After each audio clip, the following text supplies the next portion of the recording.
Hi everyone, in this video we'll be learning how to find out the domain of a function specifically for the two types which I'll be discussing. One is rational function and another which involves square root expressions. It could be linear and quadratic. And first we'll define what is domain. It's nothing but if I have to put up, I can say that it's input. Let's say we have a function y is equals to f of x. So here our x is nothing but whatever values that we give, that is nothing but our input, and we call it as domain, so that the entire function remains valid. Or you can define it as like the way I've written over here, all values of x for which your entire function is defined or remains valid.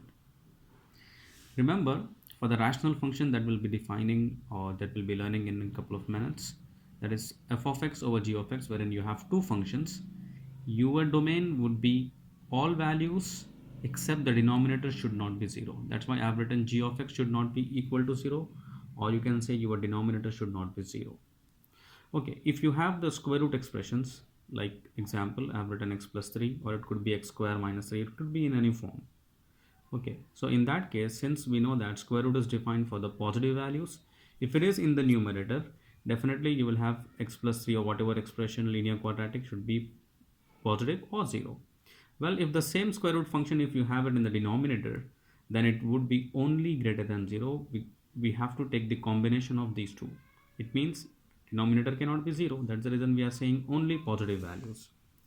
Well, let us define and let us check one example for the rational function and then the square root function. Well, in this case, we have a rational function y is equal to x square as well as in the denominator. We'll just simply ignore the numerator, try and find out the factors of the expression that is given to you. We have quadratic polynomial split up in the middle term. If you don't know, kindly refer the previous videos to find out the factors, linear factors of a quadratic polynomial. So in this case, we have x minus 2 and x minus 3. Just write the numerator as just a formality. Now your domain, you got your answer. Now what we discussed over here, we said that rational function denominator should not be equal to 0. So for what values of x you will keep so that your denominator would be 0? It is plus 2 and plus 3. So we'll write the domain as nothing but equal to, domain of a function is the short form, all real values except plus 2 and plus 3. Isn't it great and simple? Yes. Likewise, in this particular question, you can go ahead and you can practice on your own. If you want the hint, I'll just give it to you. Split up in by taking the middle term. By splitting the middle term, you'll get the factors of this one as x minus 2 and x minus 6. Write the numerator as it is, that is x square plus 6x plus 9. Now domain of the function, it's pretty simple. What I said, all real values and the values for which will give you answer infinity. I mean that values will neglect it. That is 2 and 6, plus 2 and plus 6. Apart from that, all real values. Isn't it simple and great? Now just look at the second type, that is square root expressions. As we all discussed, square root expression means it has to be greater than or equal to 0 if it is only in the numerator. If it is in the denominator, it has to be only greater than 0. So we'll solve this one. So we'll take whatever expression is given, linear quadratic, we'll write it as greater than or equal to 0, and we all know we can simply just write it by adding 3 on both sides, or just simply you can move it. X is greater than or equal to 3. So my domain of function is nothing but plus 3, including, that's the reason I'm writing close bracket, and infinity. And infinity, as we all know, we cannot, it's not any number. So that's why we're writing open bracket. If they ask you to show up in the number line, you can draw the number line minus infinity to infinity. What is the number that is there for x? 3, positive 3. So it divides our interval into two subintervals. Okay, now it says that greater than equal to 3, so positive. So these all values is your answer. Isn't it great? Yeah. Now you can also solve when the square root expression is in the denominator. As I've said, denominator means you will take only greater than 0.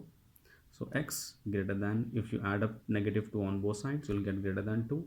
So now your domain of function is nothing but, what bracket it would be? Any guesses? Open bracket. Yeah, absolutely right, it would be open bracket. The reason is it is not equal to, so will not, the moment you write close bracket, it means that part is including in your answer, which negates the validity of our expression of the function. Number line, draw the number line minus infinity to infinity, write 2 because your x value is 2. It splits up into two intervals and it is greater than 2, so it has to be again on the right side. Suppose if you have another question wherein number comes first and then the x, again it's the same thing, it doesn't make any difference, just you have to write positive number. Now here your x would be less than 2, right? You all know how to solve that inequality.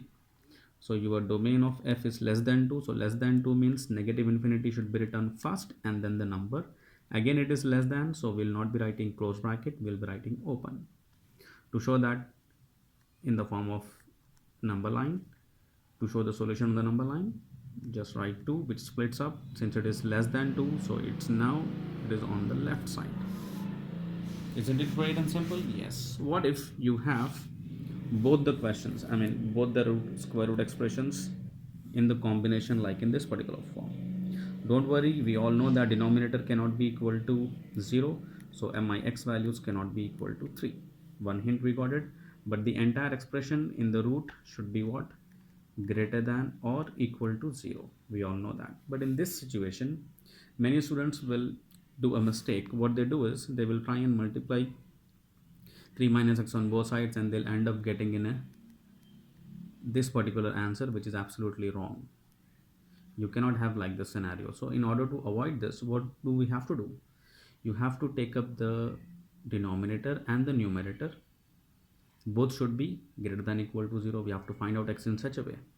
So what I'm going to do is I'm going to multiply the denominator, that is 3 minus x, multiply and divide. So what I'm going to get it? 3 minus x whole square greater than equal to 0. The reason I am doing it is because to get the positivity in the denominator. Now we all know there is no x which will give us negative. It is always going to be a positive number. So my 3 minus x whole square will always be positive. Let's just solve the numerator now. 3 minus x and x minus 2 is greater than equal to 0. Now take up the number line. It would be pretty easy if you do it on the number line. And what values that we have over here? 3, 2 and 3. Write it in this way. Smaller number first and the positive number, bigger number on the next side. If it is negative and positive, negative first, and like that you have to arrange it. Now these two, since we have two values for x, it divides our given number line into 3 subintervals. Among that, now we have to take up only positive values. So minus infinity to plus 2, you have to take one particular value, keep it in this one, and check whether your solution would be negative and positive. It would be pretty easy to solve. So minus infinity and 2, I'm taking a number, let's say 0.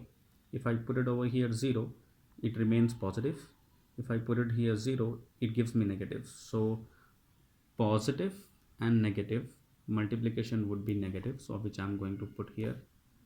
This trick would be very easy, students. Remember 2 and 3, let's say in between that we have a value 2.5, or you can take any number or any number in that.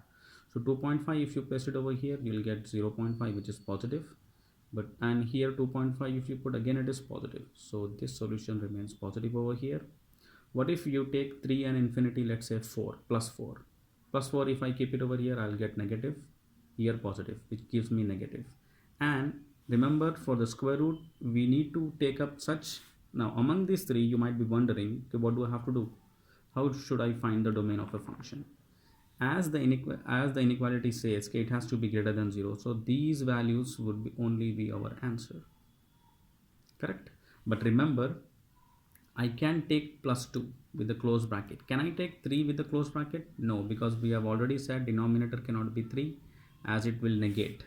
So it has to be the open bracket.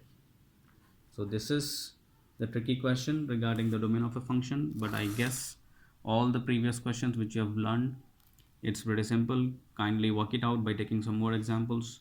Hope in the next video I'll be sharing the another types of functions which involves and which we have to find out the domain. Please like, share and subscribe. Enjoy, keep learning. Have a nice day.